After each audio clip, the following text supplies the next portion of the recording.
শ্রী শ্রী পরম প্রেমময় ঠাকুর শ্রী শ্রী রামকৃষ্ণের জন্মদিন উপলক্ষে আমরা এসে পৌঁছেছি শারদেশ্বরী আশ্রমে। শারদেশ্বরী আশ্রমে সারাদিন ধরে বর্ণাঢ্য অনুষ্ঠান। আমরা মেন মন্দিরের মায়ের ছবির সামনে এখানে সন্ধেবেলা সাংস্কৃতিক অনুষ্ঠান হবে। কদিন ধরে পুজো অর্চনা চলবে। চারিদিকে দেখুন সাজানো হয়েছে, আলপনা দেওয়া হয়েছে। আজ এই বিশেষ দিনে ছোটো ছোটো খুদে বাচ্চারা তারা সুন্দর সুন্দর ছবি এঁকে আজকের দিনটিকে বিশেষভাবে যাপন করেছে।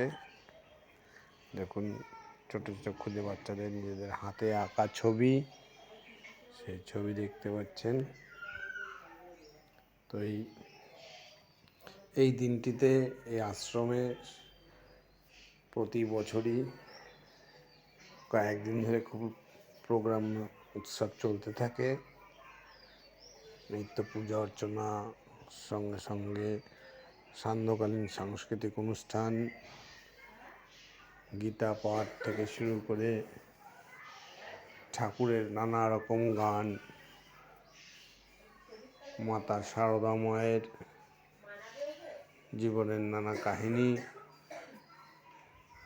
রামকৃষ্ণদেবের জীবনের নানা অংশ এইখানে তুলে ধরা হয়। আমরা মেন মন্দিরের পাশাপাশি এখানে গড়ে উঠেছে আরও একটি ছোট্ট গুরুদেবদের স্মরণার্থে এই মন্দিরে এসেছি। এটা পাশেই অবস্থিত নতুন। যখন আমরা যাচ্ছি মন্দিরের ওপরে, মেন মন্দিরের পাশে এটি অবস্থিত। ডান দিকে শ্রী চৈতন্য মহাপ্রভুর মূর্তি রয়েছে এখানে।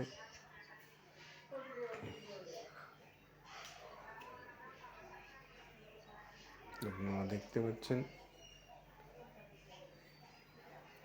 এই যে প্রভুদের ছবি, মাঝে শ্রী চৈতন্য মহাপ্রভু।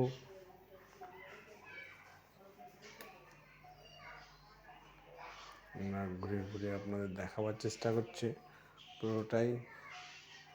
এই বিশেষ দিনটি বিশেষভাবে পালিত হয় এই আশ্রমে। শ্রী চৈতন্য মহাপ্রভু, নবদ্বীপের ঐতিহ্য,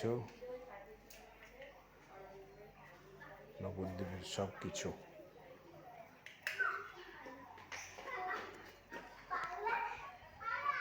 পাশে ফুলের শীত চলে গেছে, তাও ফুলের বাগানগুলোতে এখনো ফুল রয়েছে। এখনো অনুষ্ঠান শুরু হয়নি। আমরা বিকেল গড়াতে গড়াতে অনুষ্ঠান শুরু হবে। সেই যে মন্দিরের কথা বলছিলাম, সেই মন্দিরের পূর্ণাঙ্গ ছবি আপনাদের সামনে তুলে ধরার চেষ্টা করলাম।